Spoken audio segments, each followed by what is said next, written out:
तो जैसा कि हमने पिछले एपिसोड में देखा था कि लॉन्ग हाउचन अपने 4 एम्बर की पावर को कंज्यूम कर लेता है, चूंकि उसे यहाँ पे ऑस्टिन ग्रिफिन को रोकना होता है गॉड बनने से। लॉन्ग हाउचन अपनी पूरी ही पावर को इकट्ठा करके ऑस्टिन ग्रिफिन के ऊपर अटैक कर देता है, जहाँ पे ऑस्टिन ग्रिफिन स्पिरिचुअल शील्ड बना करके खुद को प्रोटेक्ट करने की कोशिश कर रहा होता है, मगर लॉन्ग हाउचन उसकी स्पिरिचुअल शील्ड को तोड़ करके उसके क्लोन को डिस्ट्रॉय कर देता है। मगर इसकी वजह से उसका ये ट्रायल फेल हो जाता है। मगर एंडलेस सी के अंदर सारे ही गॉडेस से लॉन्ग हाउचन को पता चलता है कि ये जो एम्बर थे जिसे लॉन्ग हाउचन ने बुझा करके अपने ट्रायल को फेल कर दिया है, वो एम्बर असल में इसी एंडलेस सी के अंदर से आए थे, और उसे पाने में कितना साल लगेगा उसके बारे में तो कोई गॉड भी नहीं जानता है। लॉन्ग हाउचन वहाँ पे उन चारों ही गॉडेस से कहता है कि ह्यूमन की सबसे बड़ी ताकत है उम्मीद, और मैं इस सफ़र पे आगे बढ़ के एम्बर्स को तलाश करूंगा। मेरे प्यारे से दोस्तों, इस एपिसोड को स्टार्ट करने से पहले मैं अपने व्यूअर्स और जिन प्यारे भाइयों ने मेरी पिछले वीडियो पे कमेंट किया है, मैं उन सबको तहे दिल से धन्यवाद कहना चाहता हूँ। साथ में मेरे प्यारे से नए व्यूअर्स, आप भी इसी तरीके से कमेंट कर सकते हैं। मैं आपके कमेंट का स्क्रीनशॉट लेके अपनी नेक्स्ट वीडियो में उसे शो जरूर करूंगा। साथ में मेरे प्यारे से दोस्तों, आप लोगों की सिटी में सबसे ज्यादा अमेजिंग सी चीज क्या है, कमेंट बॉक्स में हमें जरूर बताइएगा। अब बिना देर किए इस शानदार से एपिसोड को यहाँ पे हम स्टार्ट करते हैं। इस एपिसोड की स्टार्टिंग में हमें लॉन्ग हाउचन को दिखाया जाता है, जो कि उस एंडलेस सी के ऊपर अकेले चले जा रहा होता है। तभी नैरेटिव वाइज से हमें बताया जाता है कि लॉन्ग हाउचन अब इस एंडलेस सी के सफ़र पे अकेला निकल चुका है, जहाँ पे पहले 10,000 साल में वो अपना नाम भी भूल गया, और दूसरे 10,000 सालों में लॉन्ग हाउचन अपने पास्ट को भूल चुका है, जहाँ पे तीसरे 10,000 सालों में लॉन्ग हाउचन वक्त और एहसास तक को भूल चुका है। मगर इसके बाद लॉन्ग हाउचन को फाइनली एक एम्बर वहाँ पे उन रेत के बीच में मिल जाता है। बारी बारी करके लॉन्ग हाउचन दूसरे एम्बर को भी वहाँ पे हासिल कर लेता है, और तभी वक्त गुजरता जाता है और लॉन्ग हाउचन वहाँ पे तीसरे एम्बर को भी पा लेता है। मगर जब वो चौथे एम्बर को पाता है, कई हजार साल बीतने के बाद, वो एम्बर असल में असली नहीं होता है। वो रेत की तरह रेत में ही कहीं मिल सा जाता है। तभी लॉन्ग हाउचन को काफ़ी और 10,000 साल बीत चुके थे। वहाँ पे लॉन्ग हाउचन जिनसे प्यार करता था, उनके चेहरे, अपने एहसास और खुद तक को वो भूल चुका था। वो एक जिंदा लाश की तरह चुपचाप आगे बढ़ते जा रहा होता है। आखिर में वो ये तक भूल गया कि वो यहाँ आया ही क्यों था। मगर फिर भी वो रुका नहीं, क्योंकि वो हमेशा से एक बंधन में बंधा हुआ था, अपने लोगों की उम्मीद के बंधन में। जहाँ पे वक्त गुजरता गया, लॉन्ग हाउचन के पास अब 4 एम्बर आ चुके थे, मगर इस दौरान लॉन्ग हाउचन की उम्र इतनी हो चुकी थी कि उसके बाल सफ़ेद हो चुके थे। लॉन्ग हाउचन ने यहाँ पे गॉड्स की उम्र को भी सरपास कर दिया था, जहाँ तक आज तक कोई भी गॉड ह्यूमन इस एंडलेस सी के अंदर इतने सालों तक कभी चला ही नहीं था। मगर फिर भी लॉन्ग हाउचन, जिसे कुछ भी याद नहीं था, मगर वो पता नहीं कैसे आगे सिर्फ बढ़ते जा रहा होता है। तभी वहां पे लॉन्ग हाउचन की रिंग चमक उठती है, और लॉन्ग हाउचन के सामने अपीयर होता है 5th एम्बर, जिसे उठा करके लॉन्ग हाउचन की खुशी का यहाँ पे ठिकाना नहीं होता है, जैसे कि उसने यहाँ पे क्या हासिल कर लिया।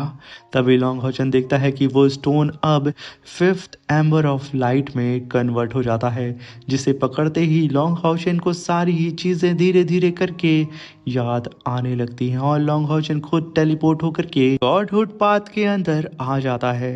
और लॉन्ग हाउचन जैसे ही गॉडहुड पाथ के अंदर आया था, पूरा ही गॉडहुड पाथ चमक उठता है, और चारों ही गॉडेस अपीयर होती हैं, जहाँ पे गॉडेस ऑफ लाइट कहती हैं कि लॉन्ग हाउचन ने कर दिखाया, उसने बुझे हुए एम्बर को फिर से जलाया। वो उन एम्बर्स को लेकर के वापस आ चुका है। लॉन्ग हाउचन, तुमने वो कारनामा करके दिखाया है जिसे गॉड भी कभी नहीं कर पाए थे।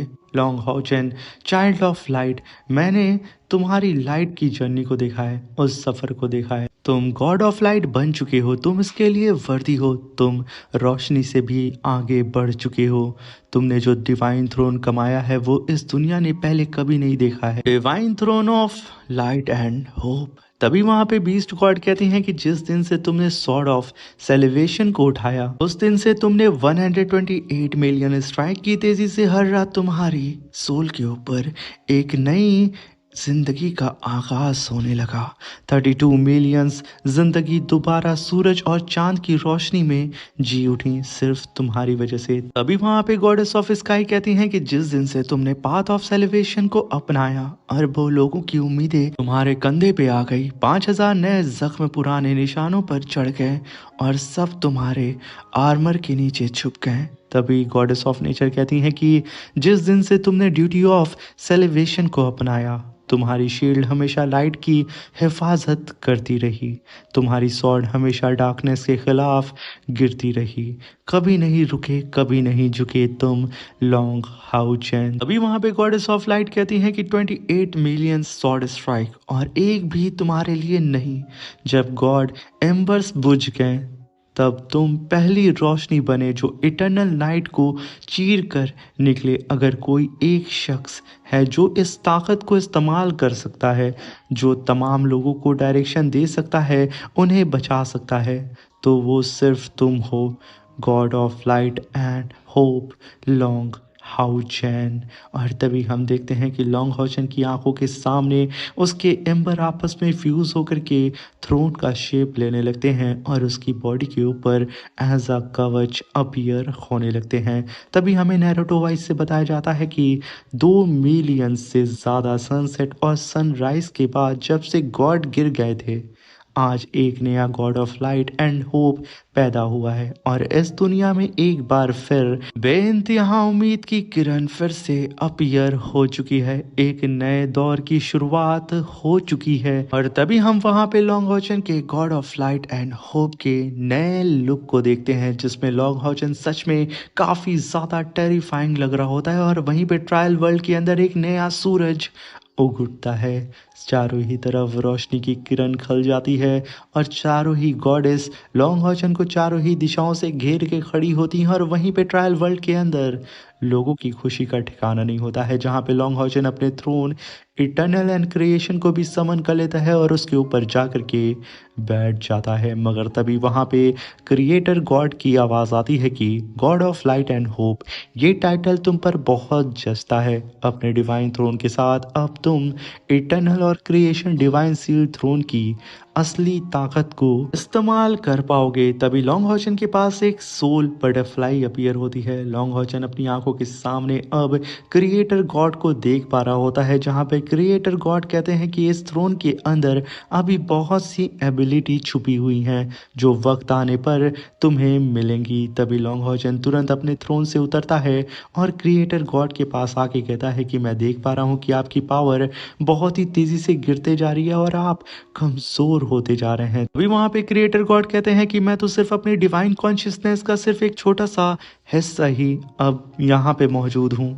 मेरी ताकत कभी भी ख़त्म हो सकती है और अब लॉन्ग हॉचन ये हमारी आखिरी मुलाकात होगी। अब मुझे तुम्हें इस दुनिया का सबसे बड़ा राज बताना होगा। अभी वहाँ पे लॉन्ग हॉचन कहता है कि आखिर कैसा राज। मगर तभी वहाँ पे लॉन्ग हॉचन को हाउ यू की प्रेजेंस सेंस होने लगती है और वो घबराते हुए कहता है कि क्रिएटर गॉड मुझे तो यहाँ पे हाउ यू की प्रेजेंस महसूस हो रही है, आखिर ऐसा क्यों। तभी क्रिएटर गॉड पूरी ही जगह को ब्लैक कर देते हैं और लॉन्ग हॉचन को कहते हैं कि जरा अपनी आंखों के सामने देखो, हमारे सामने इन जंजीरों के अंदर कैद हाउ यू नहीं असल में गॉड ऑफ डिस्ट्रक्शन है। यही इसकी रियल बॉडी है जिसे मैंने यहाँ पे कैद किया है। लॉन्ग हॉचन जब मैंने अपने हाथों से अपने वर्ल्ड को क्रिएट किया था और जब मैं उस वर्ल्ड को क्रिएट करके वापस आया मेरी पावर यहाँ पे ख़त्म हो चुकी थी। मैं यहाँ पे अपनी आंखों के सामने गॉड ऑफ डिस्ट्रक्शन के हाथों से अपनी दुनिया को अपनी क्रिएशन को तबाह होता हुआ नहीं देख सकता था।